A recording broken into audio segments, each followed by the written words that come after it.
I was refused visa 3 times. So if you are not doing well in Africa and you have the leading to go abroad, you need to understand that people who are living abroad, they are paying prices.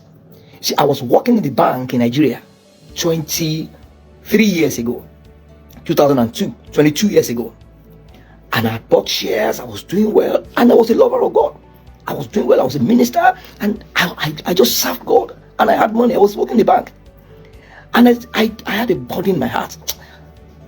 I believe God was stirring my heart. You have to leave this country. You have to leave this country. I wanted to go to England. I was refused visa 3 times.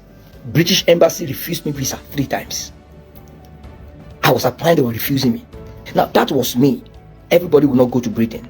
There are people who must stay back and prosper. There are many people who are prosperous. In fact, there are many people who are more prosperous in Africa than in the Western world. Everybody has its own destiny.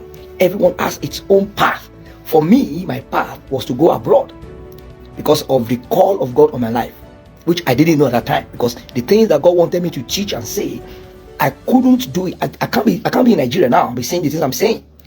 The way I'm ministry, I can't be doing it. I will be frustrated. I will be frustrated.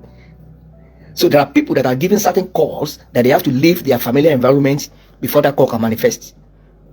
That was me. When the British Embassy refused me visa 3 times, what did I do? I went to South Africa. And I studied in South Africa. I worked there and I served in the ministry there, and God began to refine me. I went through air. There was a time I had no job. I had nothing.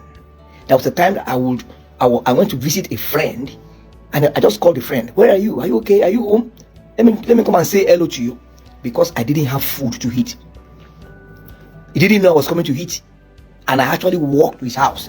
There was nothing. I suffered. Someone who was working in the bank, I was earning millions. As at that time, 22 years ago, when dollar was 1 to 10, 1 to 15, 1 to 20, I was earning millions. I was very comfortable. And I stopped everything. I sold all my shares. I sold all my stocks in the bank to fund my education in South Africa. And then I wanted to stay back in South Africa because I got an appointment with a big mining company in that country. And then after a few months, they stopped the employment.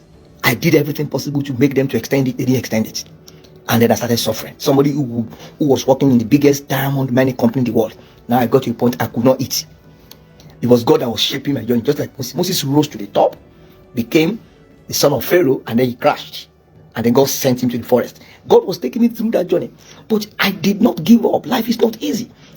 As at that time when I was in crisis, I'll be writing letters, submitting applications for admission to schools in America, schools in Britain, apply for scholarship. I was praying, I was fasting, and boom, I got a master's admission in England, in Scotland, Robert Gordon University, and they gave me partial scholarship, and I left.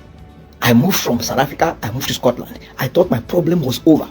Life is not easy. If you want to access opportunity anywhere in the world, you need to pay the price. There is no free lunch. No, forget about all this seed sowing. This thing is causing problem for Christians. You cannot sow your way out of hard work. Forget it. If you don't work hard, God will not bless you. I'm a crazy giver to the glory of God. I can't remember how many people I have helped in my life. So I'm not speaking against sowing.